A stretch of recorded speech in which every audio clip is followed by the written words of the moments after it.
Hi, I'm Wendell G. Welcome back to the Worldtopia Baseball League bonus coverage from Monday, September 12th. Oh, I'm so happy. Oh, I'm so happy. Why am I happy? Why are you happy, dog? I'm so happy because I got updated pictures, man. I'm so happy. Man, I got updated pictures everywhere. My database is updated. Oh, it's the little things.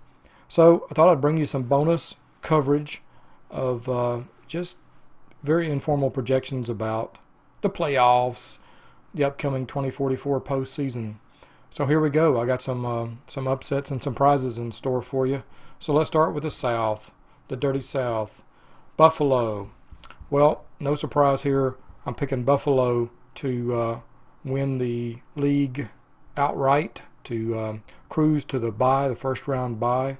And yes, by the way, I agree we need to expand the playoffs to the top four teams upon league expansion, if not sooner. I think a four-team. I think it's silly to have a bye, and anybody having a bye in the first round. That's dumb. I mean, somebody just sitting around waiting, while stuff happens. So yeah, let's go ahead and just expand to four teams. It could be like the NBA, right? Half the teams get into the playoffs. So Buffalo sitting on their hands, and with the Sears catalog out in the outhouse, and Cairo and False Bay. Cairo and False Bay going to go after it. My projection: False Bay wins the Lambship over Cairo on the strength of this guy, Mustafa Kasib. And, if anybody can find a way to pitch Kasib on one day of rest, False Bay is going to do it. And I think Kasib's going to power False Bay to the Lambship win. And you know what? I think Kasib is going to power this team. Kasib, Last Resort, Boys Keene. They're going to power this club over Buffalo. I'm sorry, Buff, but they're going to blow right past you guys. False Bay has the number one bullpen in the South League.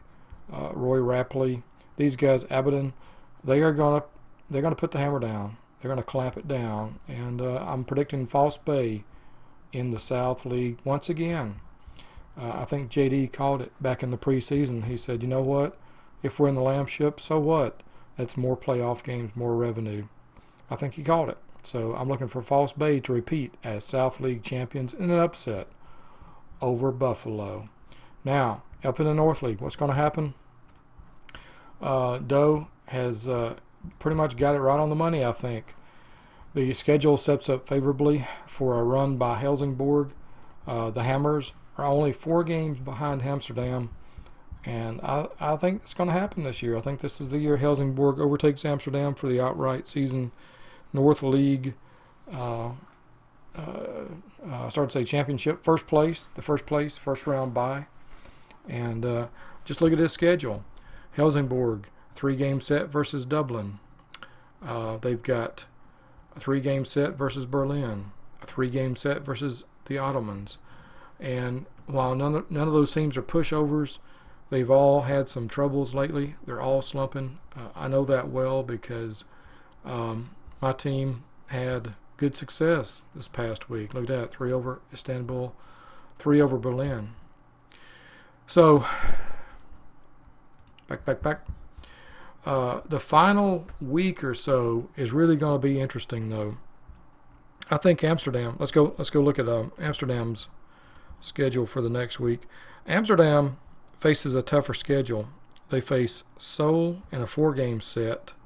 Given they do have them at home, they face Seoul, and then they go to Vegas. This is going to be a tough week for Amsterdam. And then they get me at home, and I think we're going to give them a bit of trouble too. I think we go into this week, this next sim ends up in a virtual tie, first place for Helsingborg and Amsterdam. The following week, they're going to be going after it. Amsterdam has a 3-game set versus us, a 4-game set at Berlin. They're going to benefit by that 4-game set. Helsingborg is going to have, in that week, they're going to have Istanbul, a 3-game set, and Las Vegas in a 3-game set. Kind of a wash. The final week for the Hammers, 3 games versus us, and 3 at Amsterdam. How does it play out for Amsterdam? 3 games versus Istanbul, and then the final set versus Helsingborg. Well, schedule is going to be back and forth. I think Helsingborg overtakes Amsterdam. There may be even a 1-game playoff right at the end of the season to determine the ultimate winner who gets the bye round. Now, Lamship, I think it's going to be Amsterdam and Vegas. And you heard it here. I think Vegas takes the Lamship over Amsterdam. Why? Why do I say that? Raul Torres. That's why. I think Vegas finds a way to pitch Torres 120 innings during the Lamship, and he's going to single-handedly beat the Hamsters. That's it. The game isn't even going to come down to Edgardo coin flip Garcia. It's not even going to come down to him. It's going to be all on the shoulders of Raul Torres, who has a grudge. So that's what I'm predicting. In the North, Helsingborg wins the North. Amsterdam and Vegas in a shootout. Vegas wins it. Vegas goes to the Borg. Borg wins it. Borg faces False Bay. I'm predicting False Bay for all the marbles this time. And it's all on the back of that pitcher, man. Mustafa Kassib. This guy, I mean, he's just all world. He's all everything. His face is going to be on WBL Times all winter long. And, yep, so I'm predicting it. False Bay over Helsingborg in a 6-game series. The Flying Whites, world champions. And immediately following that, their financials go in the tank, and we never hear from them again. Bug is a bust, a great hitter, but you know what? Hitting alone, 19-year-old who can hit, no fielding. Also, I mean, come on. Do you really want to depend your entire future on this guy? No. No.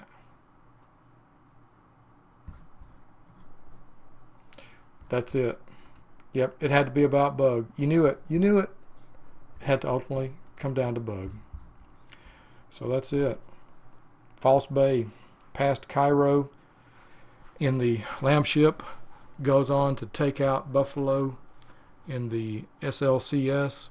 Up in the NLCS, it's Vegas and Amsterdam, with Vegas prevailing, and then Helsingborg on top of Vegas in the NLCS. Helsingborg versus False Bay, and False Bay comes out in 6 games. The new 2044 WBL champs. And there it is. All right, guys. Hope you enjoyed this bonus coverage. I'll see you again.